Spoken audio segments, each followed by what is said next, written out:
Hello friends प्रसाद academy आपको स्वागत जनाऊँगी। Odisha staff selection commission तरफ आमर सीपीएसई 2018 पाखापाखि 283 वैकेंसी बाहरी। तो चलतु डिटेल देखा एडवर्टाइजमेंटा। तो आप देखिपार एडवर्टाइज नंबर है आमर 3761 डेट देखिपारे अच्छी 31/12/2018। तो आर ऑनलाइन एप्लिकेशन केवेठू स्टार्ट होची माने काली टू स्टार्ट होची जोटा कि 31/12/2019। तो लास्ट डेट होची हमर 30/1/2020। ठीक अच्छे। तो चलतु आउ कौन कौन अच्छी डिटेल पूरा एडवर्टाइजमेंटा देखा। तो देखंतु आर एज लिमिट देखा गले देखंतु आमर the candidate applying for the post shall be between 21 to 25 year age on 1/1/2018 माने आमर 1/1/2018 को 21 टू 25 वर्ष मगा जाइए जोटा कि जनरल कैंडिडेट पाई। आउ आमर रहिला एससी एसटी आउ एससीबीसी आउ वुमेन पाई आमर 5 वर्ष रिलैक्सेशन अच्छी। ठीक अच्छे। तो जानतु तापर आउ कौन इंपोर्टेंट अच्छी देखा। तो देखंतु आर सैलरी केते अच्छी आर अच्छी 9300 टू 34800। आर ग्रेड पे देखा गले आमर 4200 ग्रेड पे रखा जाइए। ठीक अच्छे। तो एबे आपन को मिलिबो कॉन्ट्रैक्चुअल समय 16800 टंका। चलतु तापर आउ कौन इंपोर्टेंट देछि देखिबा। तो देखंतु आर ऑनलाइन एप्लिकेशन तो काली टू स्टार्ट होची माने 31/12/2019 टू। ठीक अच्छे। तो आर रखा जाइए एग्जामिनेशन फी है 200 टंका। एससी आउ एसटी मानू फ्री अच्छी। ठीक अच्छे। आमर जनरल ओबीसी आउ वुमेन कैंडिडेट पाई 200 टंका रखा जाइए। तो एबे चलतु देखा वैकेंसी टेबुलटा कौन रखा जाइए। तो वैकेंसी टेबुल देखा पूर्व मुझे क्वालिफिकेशनटा कहीदे आपको। क्वालिफिकेशन है आर एनी ग्रेजुएट रखा जाइए।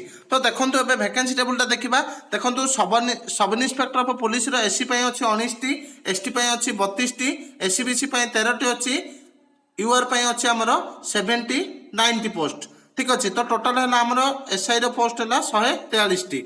तापर देखंतु आमर sub inspector of police armed SC अच्छी 21टी, एसटी अच्छी 29टी, एससीबीसी अच्छी 15टी, जनरल अच्छी आमर 65टी। तो टोटाल होची आमर 130टी पोस्ट। तापर देखंतु आमर station officer fire service SC अच्छी 2टी, एसटी अच्छी 2टी, जनरल आमर अच्छी 6टी, एससीबीसी किसी ना। टोटाल है आमर 10टी पोस्ट। तो आमर 3टा देखा गले एससी अच्छी टोटाल 42टी पोस्ट, एसटी 63टी, एससीबीसी 28टी, जनरल अच्छी आमर 150टी पोस्ट। तो टोटाल है आमर 283 पोस्ट। तो 283 मध्य आमर एक्स सर्विसमैन अच्छी रिजर्व 10टी पोस्ट और स्पोर्ट्स पर्सन अच्छी आमर 2टी पोस्ट। ठीक अच्छे। तो एबे देखंतु आर प्लान ऑफ एग्जामिनेशन कौन अच्छी। तो प्रिलिमिनरी एग्जामिनेशन तापर अच्छे आमर फिजिकल मेजरमेंट, तापर अच्छे आमर मेन रिटर्न एग्जामिनेशन, तापर अच्छे आमर भाई वॉइस टेस्ट। ठीक अच्छे। तो देखंतु आमर प्रिलिमिनरी एग्जामिनेशनटा है आमर 1.5 घंटा टाइम दि जाइए जोटा कि 100 मार्क। से जनरल अवेयरनेस आसूचे आमर इंग्लिश आसो 10 मार्क, मैथ आसो 20 मार्क, आउ आमर रहा 70 मार्क आसो आमर साइंस आउ करंट अफेयर आउ आमर हिस्ट्री उपर भी आसूची। ठीक अच्छे। तापर फिजिकल मुझे आपको डिटेल कहीदेवी फिजिकल कौन कौन मगा जाए हाइट वेट चेस्ट रनिंग कौन अच्छी सब डिटेल कहीदेवी। ठीक अच्छे। तो मेन रिटर्न एग्जामिनेशन देखो आमर 300 मार्क अच्छी मेन रिटर्न एग्जामिनेशन जोटा कि एसआई आउ आमर स्टेशन ऑफिसर अच्छी 500 मार्क। ठीक अच्छे। तापर देखो आमर भाई वॉइस टेस्ट अच्छी आमर 30 मार्क जोटा कि एसआई टोटाल मार्क है 330 मार्क, स्टेशन ऑफिसर है आमर 530 मार्क। ठीक अच्छे। तापर देखंतु कौन इंपोर्टेंट देछि देखंतु फिजिकल स्टैंडर्ड देखियो गले आमर जनरल रखा जाइए। जनरल और एससीबीसी हाइट रखा 168, वेट रखा 55, चेस्ट रखा जाइए आमर 79 to 84। ठीक अच्छे। तापर देखंतु आमर कौन इंपोर्टेंट देछि। तो फिजिकल एफिशिएंसी टेस्ट देखा गले आमर रनिंग रखा जाइए 1600 मीटर 8 मिनट, साइकिलिंग रखा जाइए 1600 मीटर 5 मिनट। तापर देखंतु आमर लॉन्ग जंप रखा जाइए 3.66 metre in length in 3 attempt माने आमर 12 फुट पाखापाखि रखा जाइए 3टा चांस रे। ठीक अच्छे। क्रॉस कंट्री रखा जाइए 5 किलोमीटर विथिन 40 मीटर।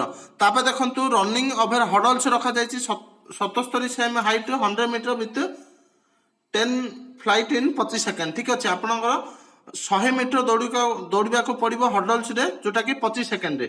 ठीक अच्छे। तापर देखंतु कौन देछि। तो तो स्टेशन ऑफिसर ପାଇଁ ଅଲଗା ଅଲଗା ଅଛି ଆମର ହାଇ ଜମ୍ପ ଅଛି ସୁଇମିଂ ଅଛି ରୋपिଂ ଅଛି ଠିକ ଅଛି तो आपण देखिदेवे वीडियो पॉज करके सेम ही अच्छी फिजिकल किंतु आमर fire officer high jump extra अच्छी स्विमिंग अच्छी और रोपिंग अच्छी ठीक अच्छी तापर देखंतु आमर वुमेन कैंडिडेट भी दि जाइए आमर वुमेन अच्छी 1600 मीटर 10 मिनट रे तापर साइकिलिंग अच्छी 1600 मीटर 7 मिनट रे तापर देखंतु आमर रनिंग अच्छी रनिंग ओवर हडल्स अच्छी 62 सेमी उच्चतार 80 मीटर 10टा डेमिया को पड़ो आपको 30 सेकेंड रे ठीक अच्छे तापर देखो आमर लंग जंप अच्छी 2.77 मीटर 3टी एप्टन रे आपको क्रॉस करने को पड़ो ठीक अच्छे बा क्लीयर करने पड़ो आपको क्रॉस कंट्री अच्छे आमर 4 किमी विथिन 40 मिनट ठीक अच्छे तो 4 किलोमीटर रनिंग अच्छे आमर 40 मिनट ठीक अच्छे तो ये मेन रिटर्न एग्जामिनेशन पूरा सिलेबस दि जाइए देखो पेपर 1 हम आम जनरल इंग्लीश जोटा कि 50 मार्कर 1 एंड 1.5 घंटा टाइम दि जाइए डेस्क्रिप्टिव टाइप पेपर 2 है ओडिया लैंग्वेज 50 मार्क जोटा कि 1.5 घंटा समय ठीक अच्छे जोटा कि डेस्क्रिप्टिव टाइप तापर देखो आमर पेपर 2 जनरल स्टडीज जोटा कि 200 मार्क 3 घंटा ऑब्जेक्टिव टाइप आमर आसीबो ठीक अच्छे तो तापर देखो आमर ये दि जाइए इंग्लीश कौन आसो ओडिया कौन आसो डिटेल दि जाइए सब आमर डेस्क्रिप्टिव टाइप इंग्लीश आउ ओडिया ठीक अच्छे तो आउ सेमती किछि नाही जहाँ थिला मु आपनको कहीदेली इंपोर्टेंट ठीक अच्छे तो देखंतु तो आउ गोटे इंपोर्टेंट रहीगला प्रिलिमिनारी टेस्ट रे हमरो नेगेटिव मार्किंग अच्छी आउ फिजिकल टेस्ट को गोटे पोस्ट को 12 गुण निया जिवो ठीक अच्छे तो थैंक यू।